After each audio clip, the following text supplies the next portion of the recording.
Nàng có hay biết rằng nàng biết chúng ta cảm mến nhau lâu rồi có thứ tha, sợ đớn đau cho nàng nên không biết thân phận kiếp phù dám mơ cành hoa, để cách xa đôi mình nên cha mẹ chọn tướng công cho nàng lâu tia gác son. Nàng bước đi nhẹ nhàng nhưng trong lòng ta sao nước mắt thăng không có ai đớn đau gì đâu. Nàng bước đi nhẹ nhàng nhưng trong lòng ta sao nước mắt thăng không có ai đớn đau gì đâu.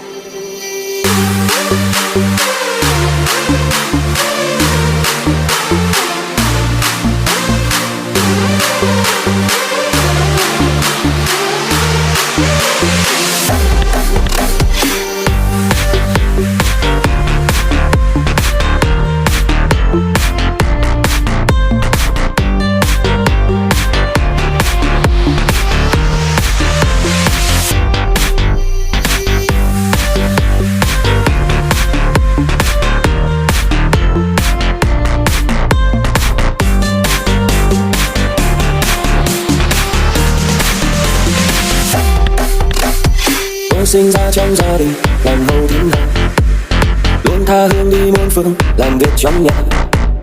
Cơ duyên đưa chúng tôi đến với một nơi xa lạ, nơi có nàng yêu thương là ngọc cành vàng.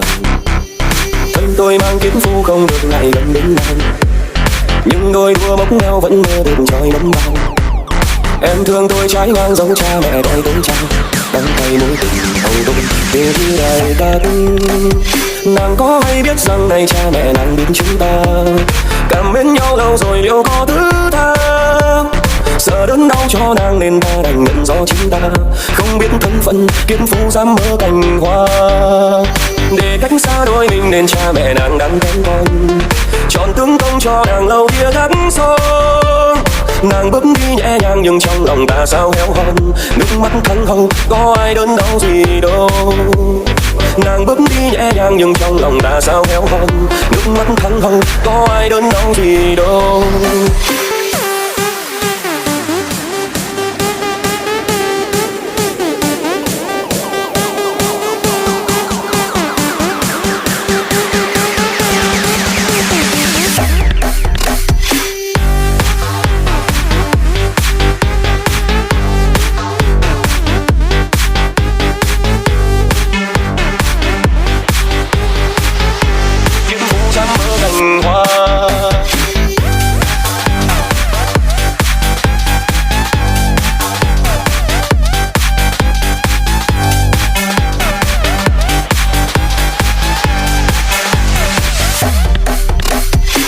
Tôi mang kiếm phu không được lại gần đến nàng, nhưng đôi đua mốc meo vẫn mơ được trôi nấm bao. Em thương tôi trái ngang giống cha mẹ đòi tới trao, đắng cay mối tình hầu đôi về như đời ta. Nàng có hay biết rằng này cha mẹ đang biết chúng ta cảm mến nhau lâu rồi liệu có thứ tha, sợ đớn đau cho nàng nên ta đành nhận do chính ta không biết thân phận kiếp phù dám mơ cành hoa, để cách xa đôi mình nên cha mẹ nàng đang kén con chọn tướng công cho nàng lâu tia gác son. Nàng bước đi nhẹ nhàng nhưng trong lòng ta sao héo hon, nước mắt thăng hồng có ai đớn đau gì đâu. Nàng có hay biết rằng này cha mẹ nàng biết chúng ta cảm mến nhau lâu rồi có thứ tha, sợ đớn đau cho nàng nên ta chính ta không biết thân phận kiếp phù dám mơ cành hoa, để cách xa đôi mình nên cha mẹ nàng đang kén con chọn tướng công cho nàng lâu tia gác son. Nàng bước đi nhẹ nhàng nhưng trong lòng ta sao héo hon, nước mắt thăng hồng có ai đớn đau gì đâu.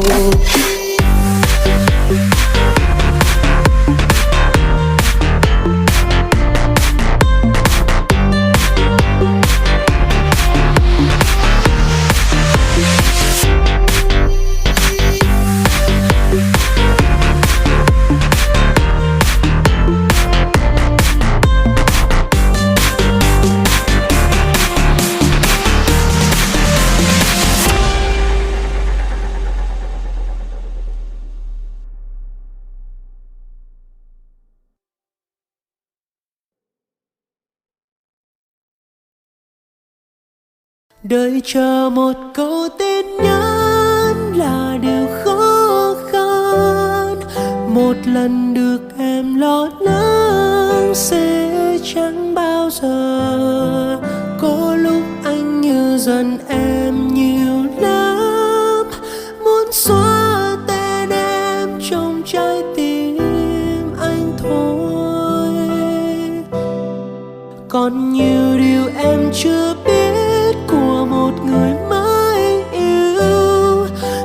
chịu đựng bao cảm giác nhói đau vô cùng. Hãy nói anh nghe một lời dấu mình chẳng thể gặp nhau nữa. Đừng lặng im với anh. Chuyện tình yêu vẫn hay một chiều, vì đâu có ai hiểu người được yêu vốn vô tư và bất cần. Tội cho anh lỡ thương một người, chỉ mong em sẽ cười dù một chút cũng thấy yên lòng rồi. Có ai cùng tôi khóc nhưng khi buồn tôi hát, giết đi thời gian dài. Mỗi đêm anh nhớ em, lắng nghe giọt mưa rơi, chỉ biết ta trách cung trời đã tạo hóa rằng cứ tình yêu sẽ khổ đau. Đợi chờ một câu tin nhắn là điều khó khăn, một lần được em lo lắng sẽ chẳng bao giờ. Có lúc anh như giận em nhiều lắm, muốn xóa tên em trong trái tim anh thôi. Còn nhiều điều em chưa biết của một người mới yêu, thầm chịu đựng bao cảm giác nhói đau vô cùng. Hãy nói anh nghe một lời dấu mình chẳng thể gặp nhau nữa. Đừng lặng im với